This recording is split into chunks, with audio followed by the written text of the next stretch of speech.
শুরুতেই একটা সিনারিও কল্পনা করা যাক, মানে সম্পূর্ণ ভিন্ন দুজন মানুষের কথা ভাবছি আমরা। একজন হয়তো প্রতিদিন 12 ঘন্টা রোদে পুড়ে ইট ভাঙার কাজ করছেন, বা কারখানায় হাড় ভাঙা খাটুনি খাটছেন। হ্যাঁ, একদম। আর দিন শেষে প্রচণ্ড ক্লান্ত হয়ে বাড়ি ফিরছেন। ঠিক তাই। আর মাসের শেষে যে সামান্য টাকাটা হাতে পাচ্ছেন, সেটা দিয়ে কোনো মতে সংসার চলছে। কিন্তু অন্যদিকে আরেকজন মানুষ হয়তো দিনে মাত্র কয়েক ঘন্টা নিজের ল্যাপটপে কাজ করছেন, বা হয়তো নিজের পছন্দের বই পড়ছেন। হ্যাঁ, বা জিমে যাচ্ছেন, অথবা হয়তো সমুদ্রের ধারে ছুটি কাটাচ্ছেন।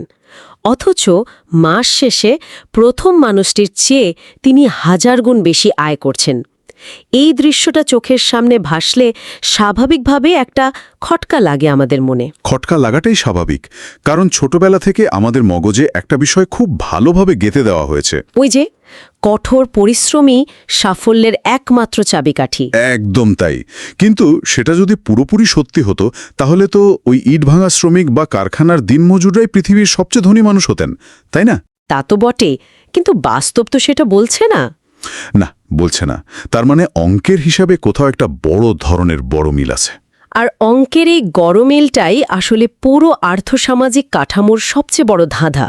সমাজ সবসময় ওই কঠোর পরিশ্রমের গাল ভরা বলি আউড়ে যায়, কিন্তু আড়ালে এমন কিছু মেকানিজম বা নিয়ম কাজ করে যা সাধারণত চোখের সামনে থাকে না।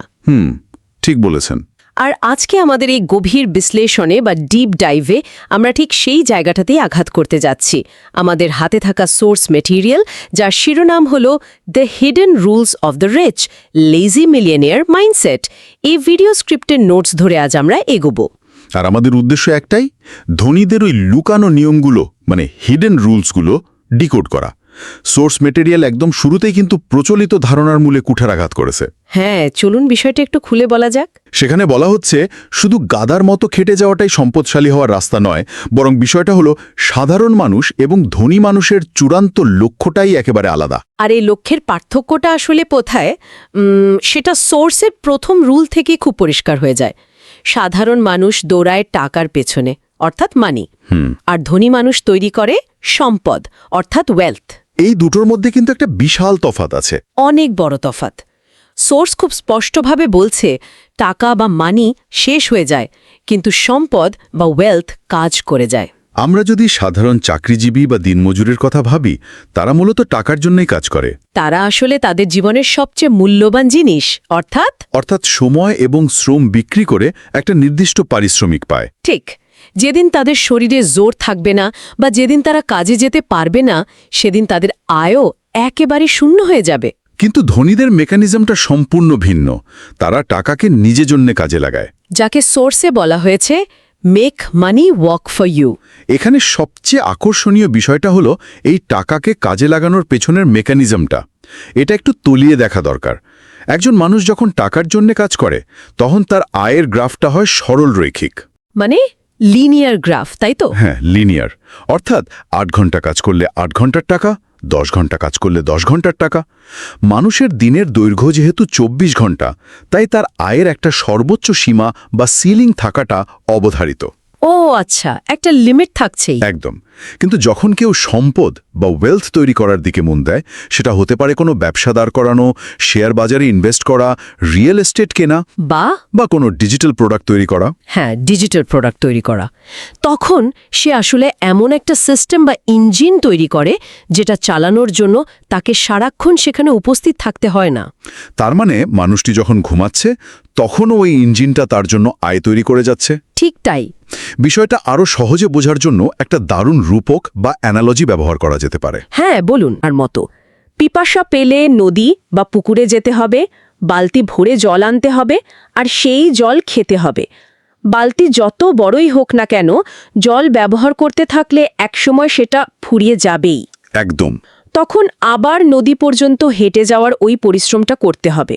এই বারবার জল ভরে আনাটাই হলো গতানুগতিক চাকরি বা অ্যাক্টিভ ইনকাম। কিন্তু সম্পদ বা অ্যাসেট তৈরি করা হলো নিজের বাড়ির উঠোনে একটা কুয়ো খোঁড়ার মতো, যেখান থেকে অনবরত জল পাওয়া যায়। দারুণ একটা উদাহরণ দিয়েছেন। তবে এই কুঁয়ো খোঁড়ার প্রক্রিয়াটা কিন্তু শুরুতে মোটেও আকর্ষণীয় নয়। প্রথম দিকে মাটি খুঁড়তে প্রচুর কষ্ট হয়, ঘাম ঝরে, মাসের পর মাস হয়তো চলে যায়। কিন্তু এক ফোঁটাও জলের দেখা মেলে না। ঠিক তাই। আর যারা বালতি দিয়ে জল আনছে তারা হয়তো তখন এই কুঁয়ো খোঁড়া মানুষটিকে দেখে হাসাহাসি করবে, ভাববে মানুষটা বোকা, শুধু শুধু সময় নষ্ট করছে। হ্যাঁ, সমাজ তো এরকমই ভাবে। কিন্তু একটা নির্দিষ্ট গভীরতায় পৌঁছানোর পর একবার যখন জলের স্তর পাওয়া যায় তখন ম্যাজিকটা শুরু হয়। এরপর থেকে ওই মানুষটিকে আর প্রতিদিন বালতি হাতে নদীর দিকে ছুটতে হয় না। তার উঠোনে এখন অনন্ত জলের একটা উৎস তৈরি হয়ে গেছে। আর ধনীদের অ্যাসেট বা সম্পদ ঠিক এভাবেই কাজ করে। সাধারণ মানুষ সারা জীবন শুধু একটা বড় বালতি জোগাড় করার চেষ্টায় কাটিয়ে দেয়, হয়তো একটা প্রমোশন বা আরেকটু বেশি বেতনের চাকরি। হ্যাঁ, তারা ওই বড় বালতির পেছনেই দৌড়ায়। কিন্তু তারা কখনোই একটা কুয়ো খোঁড়ার কথা, অর্থাৎ নিজের একটা সিস্টেম দাঁড় করানোর কথা মাথায় আনে না। একদমই না। কিন্তু এখানে একটা খুব বাস্তব সমস্যা আছে। কুয়ো খোঁড়া তো আর মুখের কথা নয়, এর জন্য প্রচুর সময়, শক্তি আর হয়তো যন্ত্রপাতির দরকার। হ্যাঁ, তা তো বটেই। সোর্সের পরবর্তী অংশে গেলে দেখা যায় এই সম্পদ বা অ্যাসেট তৈরি করতে হলে ধনীদের একটি বিশেষ হাতিয়ার লাগে, যা সাধারণ মানুষের কাছে অজানা। এই হাতিয়ারটার নাম হলো লিভারেজ। লিভারেজ? হ্যাঁ, লিভারেজের সোজা অর্থ হলো এমন একটা মেকানিজম যেখানে খুব সামান্য একটু বল প্রয়োগ করে বিশাল একটা ওজন তোলা যায়। সোর্স বলছে ধনীরা প্রযুক্তি, দল বা টিম এবং মূলধন ব্যবহার করে এমন একটা সিস্টেম বানায় যেখানে একবার কাজ করলে তার ফলাফল 1000 গুণ হয়ে ফিরে আসে। তারা মূলত টাকাকে নয়, সময়কে সবচেয়ে বেশি মূল্য দেয়। ঠিক। আর নিজের সময় বাঁচাতে তারা কাজকে অটোমেশন এবং ডেলিগেশন করে, অর্থাৎ যন্ত্র দিয়ে কাজ করায়, নয়তো অন্য মানুষকে দিয়ে কাজ করায়। আসল কথা হলো লিভারেজ ছাড়া কখনোই সম্পদের ওই জায়গায় পৌঁছানো সম্ভব নয়। ইতিহাসে যদি তাকানো যায়, আগেকার দিনের লিভারেজ বলতে বোঝানো হতো জমি এবং দাস। যার যত জমি আর যত বেশি দাস ছিল সে তত ক্ষমতাবান। হ্যাঁ, জমিদার বা রাজাদের কথা ভাবলেই সেটা বোঝা যায়। একদম। এরপর শিল্প বিপ্লবের সময় লিভারেজ হয়ে দাঁড়ালো পুঁজি এবং কারখানা। যার কাছে টাকা আছে সে হাজার হাজার শ্রমিক নিয়োগ করে বিশাল উৎপাদন করতে পারত। এই দুই ধরনের লিভারেজেই কিন্তু সাধারণ মানুষের প্রবেশের কোনো অধিকার ছিল না, কারণ এর জন্য প্রচুর অর্থ বা সামাজিক প্রতিপত্তি লাগত। হ্যাঁ, আর সোর্সে যে ডেলিগেশন বা টিম বানানোর কথা বলা হয়েছে সেটা ওই শ্রমের লিভারেজ। কিন্তু এই জায়গায় এসে একটা বড় প্রশ্ন ওঠা স্বাভাবিক। হ্যাঁ, আমি একটু থামাই আপনাকে এখানে। এই প্রশ্নটাই তো সাধারণ মানুষের দৃষ্টিকোণ থেকে সবচেয়ে বেশি আসবে। এই যে টিম বানানো, লোক খাটানো বা ডেলিগেট করার কথা বলা হচ্ছে, ধরুন যার পকেটে 1 টাকাও নেই, সবেমাত্র জীবন শুরু করেছে, সে কিভাবে লোক ভাড়া করবে? সেটাই তো বড় চ্যালেঞ্জ। হ্যাঁ, লিভারেজ তো তাহলে সেই শুধু ধনীদেরই খেলা হয়ে গেল, তাই না? একজন সাধারণ মানুষ কিভাবে এই লিভারেজের ফায়দা তুলবে? এই প্রশ্নটার উত্তরটাই হলো সবচেয়ে ইন্টারেস্টিং জায়গা।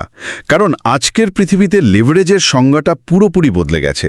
আর এখানেই সোর্স ম্যাটেরিয়ালের ওই টেকনোলজি বা প্রযুক্তির বিষয়টা সবচেয়ে বেশি গুরুত্বপূর্ণ হয়ে ওঠে। মানে ওই অটোমেশন বা ডিজিটাল লিভারেজ। একদম। আজকের দিনে লিভারেজ মানে শুধু মানুষ ভাড়া করা বা কোটি টাকার কারখানা বানানো নয়। ইন্টারনেট এবং সফটওয়্যারের যুগে জন্ম নিয়েছে একদম নতুন ধরনের একটি লিভারেজ, যা হলো মিডিয়া এবং কোড। আচ্ছা। এর সবচেয়ে বড় বৈশিষ্ট্য হলো এই লিভারেজ ব্যবহারের জন্য কারও অনুমতির দরকার হয় না। আর এর মার্জিনাল কস্ট বা অতিরিক্ত উৎপাদনের খরচ প্রায় শূন্য।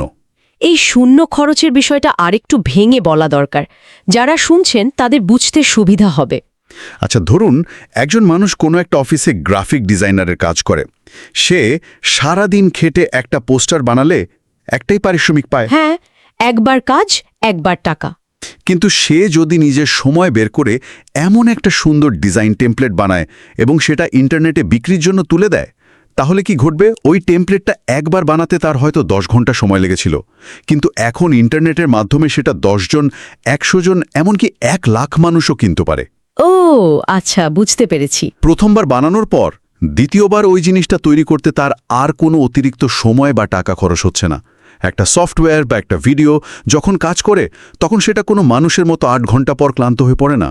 ছুটিও চায় না বা বেতন বাড়ানোর দাবিও করে না। একদমই তাই, সেটা 24 ঘন্টা সপ্তাহে 7 দিন নিরলসভাবে কাজ করে যায়। শূন্য থেকে শুরু করা একজন মানুষও শুধু নিজের মেধা আর একটা ল্যাপটপ ব্যবহার করে এই ধরনের ডিজিটাল লিভারেজ তৈরি করতে পারে। সোর্সে যে অটোমেশনের কথা বলা হয়েছে সেটা হলো এই প্রযুক্তির সর্বাধিক ব্যবহার করা। তার মানে ব্যাপারটা দাঁড়াচ্ছে লিভারেজের আসল উদ্দেশ্যই হল নিজের সময় এবং শ্রমের সীমাবদ্ধতা থেকে নিজেকে সম্পূর্ণভাবে মুক্ত করা। ঠিক। কারণ পৃথিবীর সবচেয়ে ধনী ব্যক্তি থেকে শুরু করে একজন সাধারণ শ্রমিক সবার কাছেই দিনে মাত্র ওই 24 ঘন্টায় সময় বরাদ্দ আছে। এই 24 ঘন্টাকে কেউ যদি নিজের শারীরিক শ্রম দিয়ে পূরণ করে তবে সে ওই বালতি টানা দলেই থেকে যাবে। হ্যাঁ, সারা জীবন বালতি টানতে হবে তাকে। কিন্তু কেউ যদি প্রযুক্তি বা সিস্টেমের মাধ্যমে ওই 24 ঘন্টাকে 1000 ঘন্টায় রূপান্তরিত করতে পারে তবেই সে কুয়োটা খুঁড়তে পারবে। আর এই সময় বাঁচানোর পেছনে একটা খুব গভীর মনস্তাত্ত্বিক কারণ আছে। হ্যাঁ, সেটাই আমাদের সোর্স ম্যাটেরিয়ালের পরবর্তী অংশে নিয়ে যায়। ঠিক বলেছেন, দীর্ঘমেয়াদী চিন্তা এবং ওই স্মার্ট অলসতা বা লেজি বাট স্মার্ট হওয়ার ধারণা। লেজি মিলিয়নার বা অলস কোটিপতি শব্দবন্ধটা প্রথমবার শুনলে অনেকেই চমকে উঠতে পারেন। মনে হতে পারে কোটিপতিরা হয়তো সারাদিন কোনো কাজ না করে শুধু শুয়ে বসে থাকে আর জাদুর মতো টাকা আসতে থাকে। হ্যাঁ, নামটা শুনে তো সেরকমই মনে হয়। কিন্তু সোর্স খুব পরিষ্কার করে বুঝিয়ে দিচ্ছে যে এখানে অলসতা বলতে কর্মবিমুখতাকে বোঝানো হয়নি। এর আসল অর্থ হল তারা অপ্রয়োজনীয় কাজ বা বিজি ওয়ার্ক করা থেকে নিজেদের সচেতনভাবে বিরত রাখে। বিজি ওয়ার্ক মানে যেগুলোতে আসলে কোনো ফল আসে না। একদম। সাধারণ মানুষ সারাদিন ব্যস্ত থাকতে ভালোবাসে, কারণ ব্যস্ততা একটা মিথ্যে তৃপ্তি দেয় যে তারা কিছু একটা করছে। কিন্তু ধনী মানসিকতার মানুষ বোঝে যে সব কাজের গুরুত্ব সমান নয়। তারা অন্ধের মতো খেটে যাওয়ার বদলে স্মার্ট শর্টকাট খোঁজে। তো এর মানেটা কি দাঁড়ালো? এই স্মার্ট শর্টকাট খোঁজাটা আসলে কোনো ফাঁকিবাজি নয়, বরং এটা একটা হাই লেভেল স্ট্র্যাটেজি। হ্যাঁ, স্ট্র্যাটেজি। এটা অনেকটা দাবা খেলার মতো। একজন নতুন বা সাধারণ খেলোয়াড় শুধু বোর্ডের বর্তমান অবস্থার দিকে তাকিয়ে চাল দেয়। তার পুরো ফোকাস থাকে কিভাবে সামনের ঘুঁটিটা খাওয়া যায়। ঠিক। কিন্তু একজন গ্র্যান্ড মাস্টার মানে ওই ধনী মাইন্ডসেট যার আছে, সে অন্তত 5 বা 10 চাল পরের অবস্থা চিন্তা করে বর্তমানের চালগুলো দেয়। তিনি হয়তো বর্তমানের অনেক ছোটখাটো সুযোগ এড়িয়ে যান, এমনকি দরকারে নিজের গুরুত্বপূর্ণ ঘুঁটিও বিসর্জন দেন। কারণ তার চূড়ান্ত লক্ষ্য থাকে শেষের ওই চেকমেট বা বিজয়। একদম তাই। সোর্সে বলা হচ্ছে গরিব মানসিকতার মানুষ ভাবে শুধু আজকের জন্য, আজ কাজ করব, মাস শেষে বেতন পাব। কিন্তু ধনী মানসিকতার মানুষ চিন্তা করে অন্তত 10 বছরের টাইমলাইনে। যদি আমরা বৃহত্তর প্রেক্ষাপটের সাথে এটিকে যুক্ত করি তাহলে দেখব এই 10 বছরের চিন্তাভাবনা করাটা মানুষের জন্য প্রাকৃতিকভাবেই খুব কঠিন। বিবর্তনের দিক থেকে দেখলে মানুষের মস্তিষ্ক ডিজাইন করা হয়েছে তাৎক্ষণিক তৃপ্তি বা ইনস্ট্যান্ট গ্র্যাটিফিকেশনের জন্য। ইনস্ট্যান্ট গ্র্যাটিফিকেশন, হ্যাঁ। প্রাচীনকালে মানুষের লক্ষ্য ছিল আজকের খাবারটা আজই জোগাড় করা, কারণ কালকের কোনো নিশ্চয়তা ছিল না। কিন্তু আধুনিক অর্থনীতির খেলাটা সম্পূর্ণ আলাদা। হ্যাঁ, এখন তো আর জঙ্গল থেকে খাবার জোগাড় করতে হয় না। ঠিক। আজ একটা বড় অঙ্কের বোনাস পেলে সাধারণ মানসিকতার মানুষ কালই সেটা দিয়ে একটা দামি মোবাইল বা ব্র্যান্ডের জামাকাপড় কিনে ফেলে। অর্থাৎ বর্তমানের ঘুঁটিটা খেয়ে নেয়। একদম। কারণ এতে মস্তিষ্কে দ্রুত ডোপামিন রিলিজ হয়, একটা সাময়িক আনন্দ পাওয়া যায়। কিন্তু যিনি দীর্ঘমেয়াদী চিন্তা করতে পারেন তিনি ওই তাৎক্ষণিক আনন্দটাকে বিসর্জন দিয়ে টাকাটা এমন জায়গায় ইনভেস্ট করেন যা 10 বছর পর তাকে আর্থিকভাবে সম্পূর্ণ স্বাধীন করে দেবে। আর এখানেই আসে কম্পাউন্ড ইফেক্ট বা চক্রবৃদ্ধির জাদুকরী শক্তি। এটা এমন একটা কনসেপ্ট যা প্রথমে মানুষের চোখ এড়িয়ে যায়। হ্যাঁ, সহজে বোঝা যায় না। ধরুন একটা কাগজকে যদি বারবার ভাঁজ করা যায়, প্রথম কয়েকটা ভাঁজে কাগজের উচ্চতা খুব একটা বাড়ে না, কিন্তু একটা নির্দিষ্ট সংখ্যক ভাঁজের পর সেটা চাঁদের দূরত্বকেও হার মানাতে পারে। ইনভেস্টমেন্ট বা অ্যাসেট তৈরির ক্ষেত্রেও ঠিক এমনটাই ঘটে। প্রথম কয়েক বছর মনে হয় কিছুই হচ্ছে না। হ্যাঁ, কিন্তু একটা সময় পর সেটা অবিশ্বাস্য হারে বাড়ে। ওই কুয়ো খোঁড়ার উদাহরণটাতে ফিরে গেলে দেখা যাবে প্রথম কয়েক মাস শুধু মাটি আর পাথর বেরোবে। যারা তাৎক্ষণিক তৃপ্তি খোঁজে তারা দুদিন পরেই হাল ছেড়ে দেবে। ভাবে এর চেয়ে বালতি দিয়ে জল আনেই তো ভালো ছিল। হ্যাঁ, ঠিক তাই। কিন্তু যার ভিশন 10 বছরের, সে মাটি খুঁড়েই যাবে। আর এই 10 বছরের প্ল্যান করার মতো মানসিক স্থিতি বা এনার্জি তখনই আসে যখন লিভারেজ এবং অটোমেশন ব্যবহার করে ওই অপ্রয়োজনীয় খাটুনি থেকে নিজেকে সরিয়ে নেওয়া যায়। এটা খুব জরুরি একটা পয়েন্ট। সারাদিন কারখানায় বা অফিসে হাড় ভাঙা খাটুনির পর বাসে ঝুলে ক্লান্ত হয়ে বাড়ি ফিরে একজন মানুষের পক্ষে রাতে বসে আগামী 10 বছরের ইনভেস্টমেন্ট পোর্টফোলিও বা কোনো নতুন বিজনেস মডেল নিয়ে চিন্তা করাটা শারীরিকভাবে প্রায় অসম্ভব। একদমই অসম্ভব। মস্তিষ্ক তখন শুধু বিশ্রাম চায়। তাই সোর্সে যে লেজি বাট স্মার্ট হওয়ার কথা বলা হয়েছে সেটা আসলে কোনো বিলাসিতা নয়, বরং দীর্ঘমেয়াদী চিন্তার জন্য মস্তিষ্ককে স্পেস দেওয়ার একটা আবশ্যিক প্রয়োজন। কম গুরুত্বপূর্ণ কাজগুলোকে বাদ দিলে বা স্বয়ংক্রিয় করে দিলেই তবেই বড় ছবিটার দিকে ফোকাস করা সম্ভব হয়। পুরো আলোচনার এই অংশগুলো যদি একসাথে জোড়া লাগানো যায় তাহলে একটা অত্যন্ত স্পষ্ট চিত্র ফুটে ওঠে আমাদের সামনে। ধনী হওয়ার জন্য সারাদিন গাধার মতো খেটে শরীর পাত করার কোনো প্রয়োজন নেই। আসল খেলাটা হলো সঠিক কাজ করা। হ্যাঁ, রাইট ওয়ার্ক। টাকার পেছনে না ছুটে একটা শক্তপোক্ত অ্যাসেট বা সম্পদ তৈরি করা, নিজের একার শারীরিক শক্তির উপর নির্ভর না করে প্রযুক্তি বা সিস্টেমের মাধ্যমে কাজের লিভারেজ তৈরি করা। আর আজকের তুচ্ছ আনন্দের দিকে না তাকিয়ে 10 বছর পরের ফলাফলের জন্য ধৈর্যের সাথে অপেক্ষা করা। একদম। সোর্সের একদম শেষ লাইনটি এই পুরো দর্শনের সবচেয়ে শক্তিশালী প্রকাশ। Don't work hard for money, make money work for you. এই কথাগুলো শুধু খাতায় কলমে সীমাবদ্ধ রাখার বিষয় নয়, প্রাত্যহিক জীবনেও এই ছোট ছোট মাইন্ডসেট শিফটগুলো বিশাল পরিবর্তন আনতে পারে। যেমন ধরুন, আয়ের একটা অংশ নিয়মিত ইনভেস্ট করা, বা হয়তো কোনো কাজ বারবার ম্যানুয়ালি না করে সেটাকে অটোমেট করার কোনো উপায় খুঁজে বের করা। হ্যাঁ, ঠিক। তবে এই সমস্ত বিশ্লেষণ শেষ করার পর একটা খুব অস্বস্তিকর প্রশ্ন এসে দাঁড়ায় আমার মনে। তাই নাকি? কিরকম প্রশ্ন? দেখুন, ছোটবেলা থেকে পরিবার, সমাজ, শিক্ষা ব্যবস্থা সবাই মিলে আমাদের মগজ ধোলাই করে একটা নির্দিষ্ট ছকে ফেলেছে। সিলেবাসের পর সিলেবাস শেষ করে আমরা শিখেছি কিভাবে একটা ভালো চাকরির জন্য ইন্টারভিউ দিতে হয়, বা কিভাবে বসের মন জুগিয়ে চলতে হয়। হ্যাঁ, অর্থাৎ কিভাবে ওই বালতি টানার কাজে আরও দক্ষ হওয়া যায় সেটাই আমাদের বছরের পর বছর শেখানো হয়েছে। সত্যি, এটা তো আগে ভেবে দেখিনি। কিন্তু এই যে এতক্ষণ ধরে আমরা টাকাকে নিজের জন্য খাটানোর নিয়মগুলো নিয়ে আলোচনা করলাম, অ্যাসেট তৈরি করা বা লিভারেজ ব্যবহার করার মতো এত গুরুত্বপূর্ণ এবং জীবন বদলে দেওয়ার মতো কৌশলগুলো নিয়ে কথা বললাম, এগুলো কখনো স্কুলের কোনো ক্লাসে পড়ানো হয় না কেন? তাই তো, কেন পড়ানো হয় না? এটা কি নিছকই শিক্ষা ব্যবস্থার কোনো অজ্ঞতা, নাকি এর পেছনে অনেক বড় কোনো মেকানিজম কাজ করছে? সমাজ কি সত্যিই চায় না যে সাধারণ মানুষ এই লুকানো নিয়মগুলো বা হিডেন রুলসের নাগাল পাক? কারণ সবাই যদি স্মার্ট হয়ে যায়, সবাই যদি নিজের উঠোনে কুয়ো খোঁড়া শুরু করে, তাহলে ওই বড় বড় কোম্পানির হয়ে জল টানার ভারী বালতিগুলো কারা বইবে? দারুণ একটা প্রশ্ন। সত্যি, এমন একটা প্রশ্ন যা আমাদের চারপাশের এতদিনের চেনা জগৎটাকে নতুন করে প্রশ্ন করতে বাধ্য করে। হয়তো এই নিয়মগুলো লুকিয়ে রাখার মধ্যেই একটা বিশেষ শ্রেণীর স্বার্থ লুকিয়ে আছে। হ্যাঁ, সম্ভাবনাটা একেবারে উড়িয়ে দেওয়া যায় না। এই অস্বস্তিকর অথচ অত্যন্ত জরুরি চিন্তার খোরাকটা নিয়েই আজকের এই গভীর বিশ্লেষণ আমরা এখানেই শেষ করছি।